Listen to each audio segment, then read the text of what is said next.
Pressure rarely makes you stupid in one dramatic instant. It usually makes you faster, narrower, and easier to steer. Your breathing changes. Your tempo jumps. The whole moment starts to feel like one emergency instead of several separate facts. That is where mistakes begin.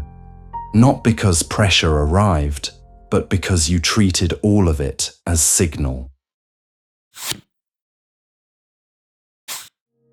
Pressure always contains two things: heat and signal. Heat is what the body feels when the margin starts disappearing. Tight chest, shorter breath, faster speech, urge to answer now. Signal is the part that actually matters. The request, the risk, the flaw, the decision, the consequence.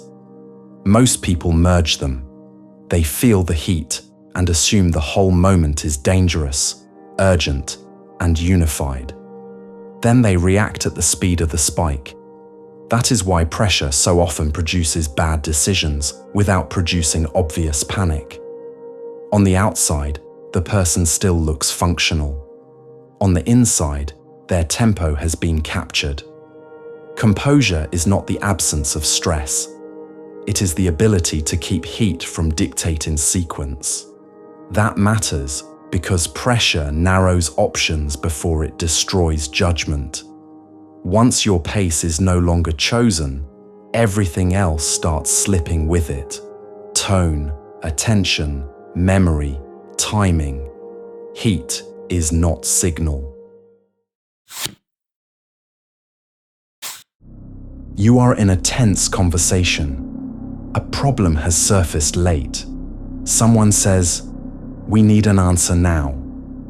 The words may be true, but the moment comes loaded with extra force, sharper tone, tighter faces, the sense that delay itself will look weak. You feel your body react before your thinking clears. You start reaching for an answer just to remove the pressure of the room. That is the trap. The demand may be real, the risk may be real, but the heat of the moment is not the same thing as the content of the moment. One is atmosphere, the other is information. When you fail to separate them, you answer the spike instead of the issue. You say too much. You agree too early. You defend the wrong thing. Later, when the room is calm again, the mistake looks obvious. Under pressure, it felt necessary. That is why composure creates advantage. It does not make the pressure disappear. It stops pressure from becoming your pace. Once you can feel the surge without obeying it, the room may still be tense, but you are no longer being run by its tempo. Anytime you feel the spike, try this. Name the heat. Answer the signal.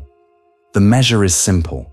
If your first response addressed emotion, urgency, or tone, you moved too early. If your first response addressed the actual ask, risk, or decision, you stayed usable. You are not trying to feel calm first. You are separating the weather from the road. Pressure clarifies, but only if you do not let it set your speed. Separate heat from signal, and the world stops owning your tempo. The pressure can stay. Your judgment does not have to leave with it. That's the principle. Now go practice.